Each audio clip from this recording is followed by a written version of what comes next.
Haki raja yang dikeluarkan Shanks berhasil mengintimidasi Ryokugyu dan membuatnya mundur dari negeri para samurai. Sementara sejarah Wano akhirnya terungkap bersamaan dengan ditunjukkannya Rod Poneglyph dan keberadaan senjata kuno Pluton. Selamat datang di Anime Review, dan kali ini kita akan membahas seputar manga One Piece chapter 1055.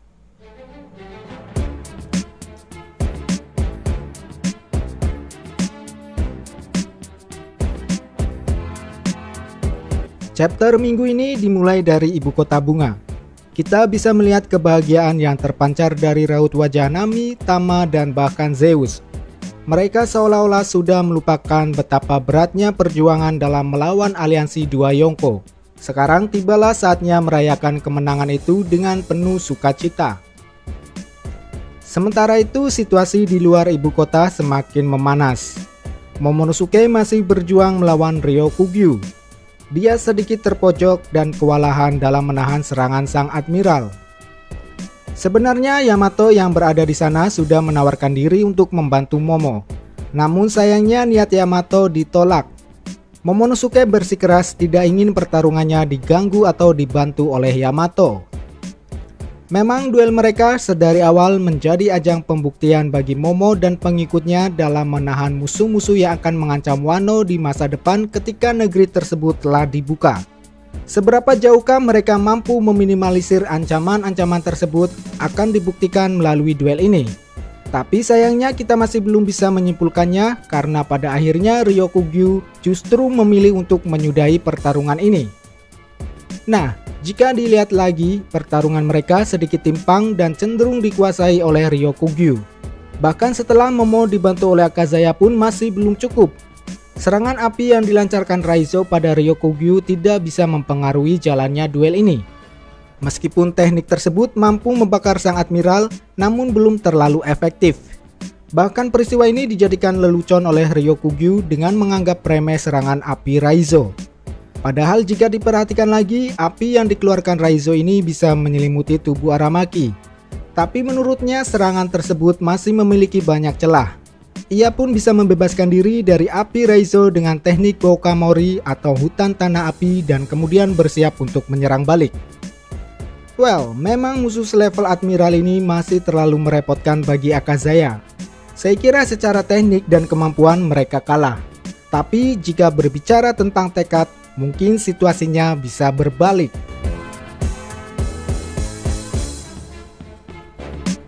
Meninggalkan pertarungan di luar ibu kota, kita lalu diarahkan ke dalam kastil kesogunan, tepatnya di ruang rahasia bawah tanah Kozuki Sukiyaki.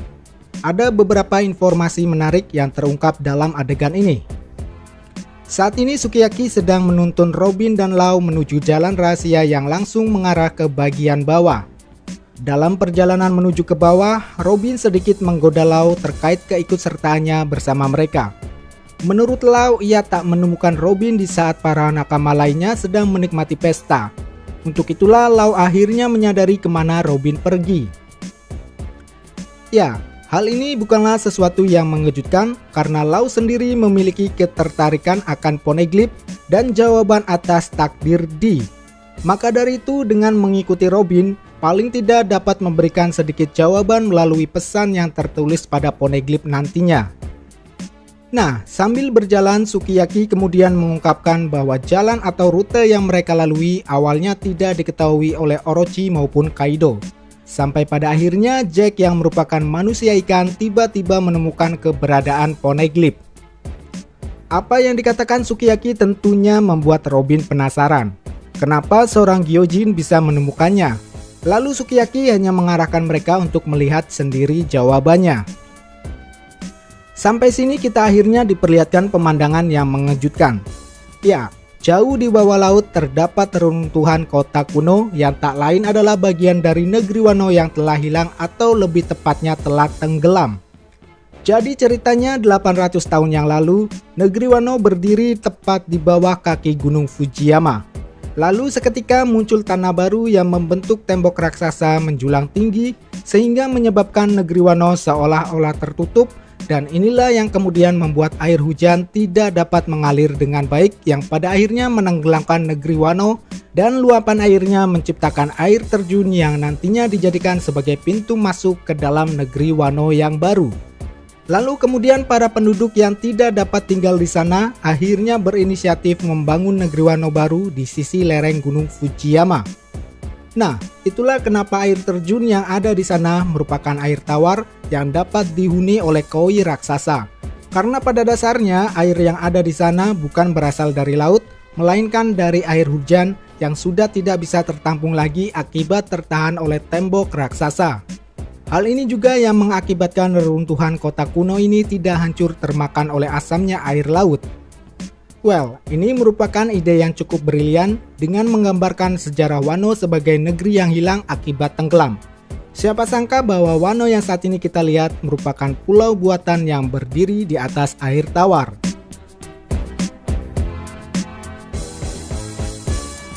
Setelah menceritakan sejarah Wano yang hilang, Sukiyaki akhirnya menunjukkan keberadaan Road Poneglyph pada Robin dan Lau. Jika mengacu pada geografis Wano yang lama, maka keberadaan Poneglyph ini ada di sebuah gua di dataran tinggi kaki Gunung Fujiyama. Nah, dengan ditemukannya Road Poneglyph Wano, maka dengan ini bajak laut topi jerami sudah memiliki ketiga dari 4 Road Poneglyph yang tersebar di seluruh penjuru dunia. Artinya tinggal satu lagi, maka jalan menuju Laftel akan terbuka. Dari semua Road Poneglyph yang telah diungkap dalam cerita utama, sebagian besar keberadaannya disembunyikan atau ditempatkan pada wilayah-wilayah yang memiliki hubungan dengan Joy Boy, atau paling tidak wilayah tersebut sudah berdiri sekitar 800 tahun yang lalu atau bertepatan pada era kejayaan kerajaan kuno yang kini telah runtuh. Road Poneglyph pertama yang diketahui di cerita utama telah ditunjukkan berada di hutan paus di wilayah Zou yang menjadi bagian dari punggung Zuniza.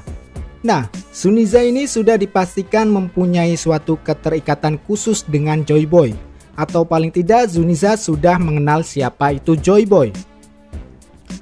Lalu Road Poneglyph kedua yang ditunjukkan dalam cerita utama adalah saat flashback Oden, tepatnya di hutan laut di wilayah kerajaan Ryugu, bersebelahan dengan Poneglyph yang berisi pesan permintaan maaf Joy Boy. Lalu kemudian Road Poneglyph berikutnya berada di Wano, negeri yang telah berdiri sekitar 800 tahun yang lalu. Saya kira Wano sudah tentu mempunyai keterikatan dengan Joy Boy, apalagi jika mengacu pada pesan-pesan yang terpahat di dalamnya bahwa yang memahat di Poneglyph tersebut merupakan penduduk Wano keturunan klan Kozuki. Nah, hanya Road Poneglyph yang dikuasai oleh Big Mom sajalah yang belum diketahui asal-usulnya dari mana. Tapi saya rasa Big Mom memperoleh Poneglyph tersebut dari seseorang atau mengambil paksa dari sebuah wilayah yang kemudian diangkut ke wilayah kekuasaannya. Ya, meski bentuk Poneglyph sangat besar, tapi prasasti itu memungkinkan untuk diangkut atau dipindah tempatkan. Seperti halnya yang terjadi pada cover story Jinbei yang saat itu sedang mengangkut sebuah Poneglyph. Toh keberadaan Road Poneglyph hutan laut saat ini juga hilang, yang artinya sudah berpindah tempat, dan bisa jadi Poneglyph inilah yang sedang dicari oleh kru SAP untuk menggenapi keempat Road Poneglyph yang akan menuntun Luffy dan Nakama menuju Laftel. Well, keberadaan Road Poneglyph keempat memang masih belum diketahui. Entah itu sudah dikuasai oleh kaisar lain atau tidak, yang pasti Poneglyph ini akan diperebutkan oleh para Yonko, dan bahkan pemerintah dunia bersama sekutunya tidak akan tinggal diam begitu saja. Nah, kembali ke cerita utama. Setelah menunjukkan Road Poneglyph, Sukiyaki kemudian menyinggung keberadaan senjata kuno Pluton. Menurutnya, jika mereka melangkah lebih jauh lagi, maka di sanalah Pluton akan ditemukan. Sayangnya Sukiyaki masih belum mengetahui bentuk fisik dari senjata tersebut. Jadi dia tidak bisa menunjukkan pada Robin dan Lau di mana tepatnya Pluton berada. Ia hanya menyarankan pada mereka untuk tetap menyusuri tangga lebih dalam lagi jika ingin menemukannya. Hanya saja untuk mengeluarkan Pluton, mereka harus menghancurkan tembok raksasa yang mengelilingi Wano. Ini sama artinya dengan membuka gerbang Wano. So, dengan membuka perbatasan Wano, maka sama dengan melepaskan senjata kuno Pluton. Ya, untuk sementara Pluton memang belum bisa ditampakkan. Ini hanya tinggal menunggu waktu saja di mana saat Momonosuke sebagai Shogun Wano memerintahkan untuk membuka negerinya, maka Pluton akan segera memainkan perannya. Lalu Robin pun penasaran kenapa Oden menginginkan membuka perbatasan Wano yang artinya akan melepaskan Pluton. Sayangnya Sukiyaki tak tahu apa yang diinginkan oleh anaknya itu. Dia hanya menyinggung bahwa semua yang diinginkan oleh Oden merupakan hasil atas petualangannya di lautan bersama kelompok Roger. Ya, Oden yang sudah pernah berlabuh di Laugh Tale tentunya sudah tahu apa yang telah terjadi pada abad kekosongan, makna daripada Will of Tea, dan alasan kenapa senjata kuno itu dibuat. Pada akhirnya semua yang diketahui Oden dan kelompok Roger akan bermuara pada sosok yang bernama Joy Boy. Dan inilah alasan kenapa Oden ingin membuka perbatasan adalah karena Wano mempunyai hubungan dengan dunia di masa lalu yang tak lain adalah kerajaan kuno itu sendiri. Saya sih berasumsi bahwa demi mengungkap apa yang terjadi pada abad kekosongan, maka secara tidak langsung dibutuhkan adanya sosok yang mewarisi semangat Di, lalu informasi-informasi yang terpahat di Rio Poneglyph yang berisi pesan dari orang-orang kuno, dan juga senjata kuno itu sendiri yang akan membantunya untuk melawan tirani kekuasaan dari pemerintah dunia.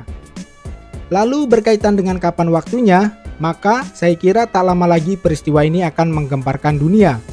Hal ini juga diperkuat dengan ramalan Madame Shirley saat masih kecil bahwa hari kehancuran dunia akan terjadi ketika sang putri duyung terlahir. So, saat ini si Rausi sudah terlahir meskipun masih belum menguasai kemampuannya sebagai Poseidon. Mungkin ketika Road Poneglyph keempat dan keberadaan Uranus sudah diketahui, saat itulah kehancuran dunia perlahan akan terjadi. Dan saat itu juga Wano atas perintah Momonosuke akan membuka perbatasannya yang kemudian memunculkan senjata kuno lainnya yaitu Pluton. Well, dua senjata kuno yang ada saat ini secara tidak langsung sudah dimiliki atau paling tidak berhubungan baik dengan sosok Luffy. Jadi, mungkin benar adanya apabila Luffy akan menjadi sosok sentral dalam kehancuran dunia di masa yang akan datang, dengan membawa semangat Ji dan tentunya mewarisi sosok Joy Boy.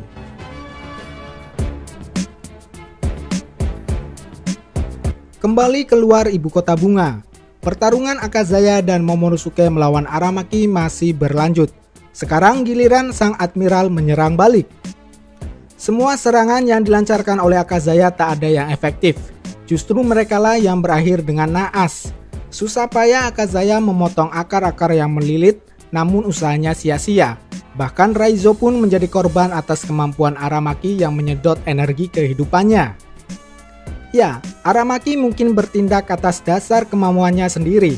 Namun jauh sebelum itu, dia sejatinya tidak ingin ke Wano jika masih dikuasai oleh Kaido.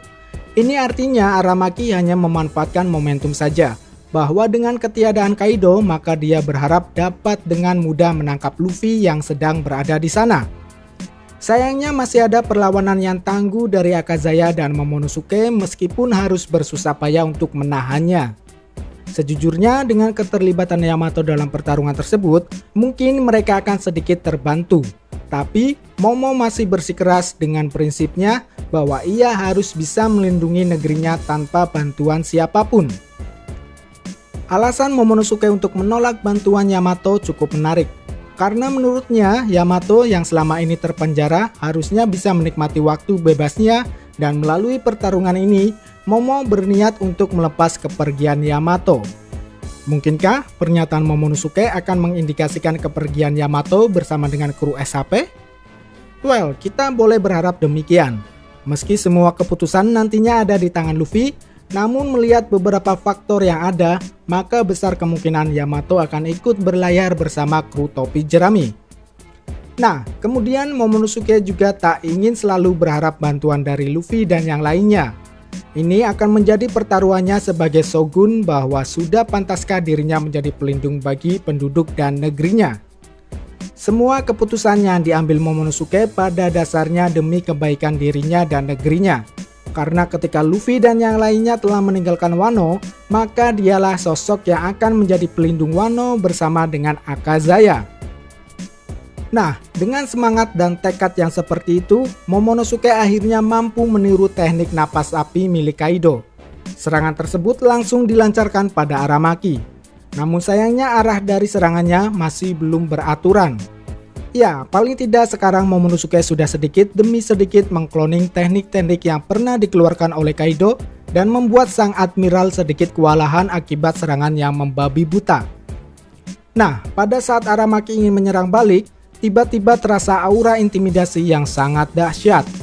Hal ini membuat Aramaki mengurungkan niatnya untuk menyerang Momonosuke. Aura haki raja yang begitu kuat ini ternyata milik Shanks yang masih berada di sekitar perairan Wano. Dengan intimidasi yang kuat ini, pada akhirnya membuat Aramaki harus puas pergi dari Wano dengan tangan kosong. Ia beralasan untuk tidak ingin menyerang kelompok mereka setidaknya untuk saat ini. Well, semua yang dilakukan sang ini paling tidak membantu Momo dan yang lain terhindar dari ancaman Aramaki. Shanks juga mengintimidasi Aramaki dengan menyinggung betapa takutnya mereka dengan kemunculan era baru. Ya, ini bisa jadi merupakan salam hangat Shanks pada tokoh-tokoh era baru yang sedang tumbuh-tumbuhnya. Ia tak lupa membayangkan sosok Luffy, Momo, dan Hiyori kecil serta siluet yang diyakini sebagai Uta. Nah, Luffy, Zoro, Sanji, dan Jinbe pada dasarnya telah mengamati pertarungan Momo melawan Aramaki. Namun mereka sebatas menunggu saja. Mungkin jika situasinya terlalu membahayakan, saya kira mereka akan datang. Namun dengan adanya haki Raja Shanks, semuanya berakhir dengan baik. Lalu ketika beberapa tokoh penasaran akan haki raja yang kuat itu keluar, Luffy langsung teringat sosok yang familiar. Senyumnya yang lebar menandakan bahwa ia tahu siapa pemilik haki tersebut.